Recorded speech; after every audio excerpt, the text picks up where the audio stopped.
Look at me. A few years ago, I could not be standing on this stage before you as I am tonight.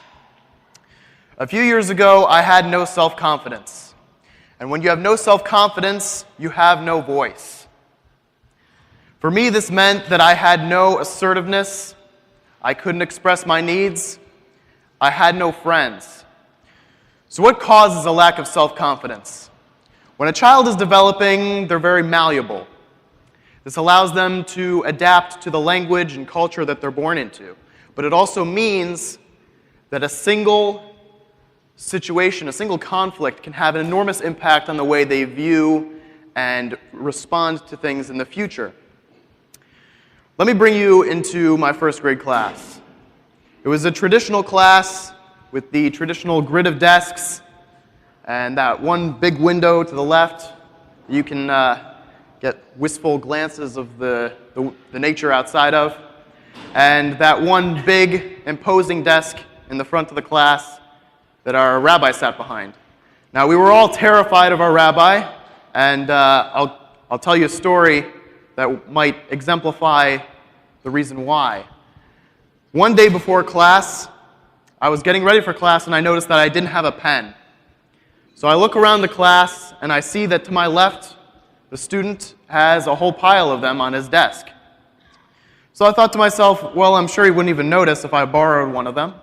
So I did borrow them, one of them, and in fact, he did notice. And the teacher brought him to the front of the class and then marched him down every row of desks until he found the perpetrator, me. I was brought to the front of the class, and I was rebuked in front of all of my peers. Do you know what kind of an effect that has on a person? To be publicly shamed in front of all of their peers?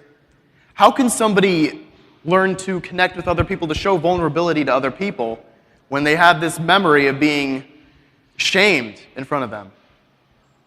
Now, a few years later, my mom, who was directing a school called Torah Montessori School at the time, met Mrs. Seidoff, whom I'm sure you all know, at a training she was conducting.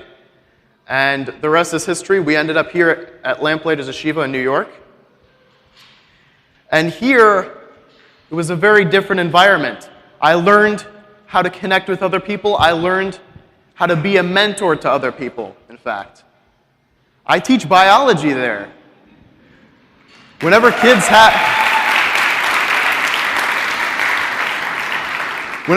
need help with their work, I'm the one they come to.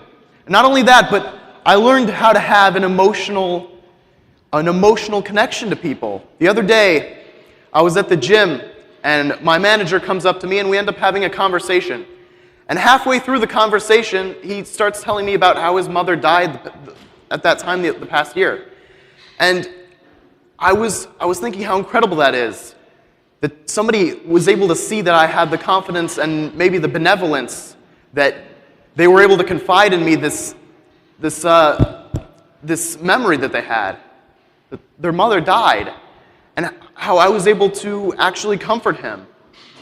And that's really what Lamplighters is about. When you invest in Lamplighters, you're investing in the voice of every kid, in the story that every kid might have had if they, like me, had gone to Lamplighters.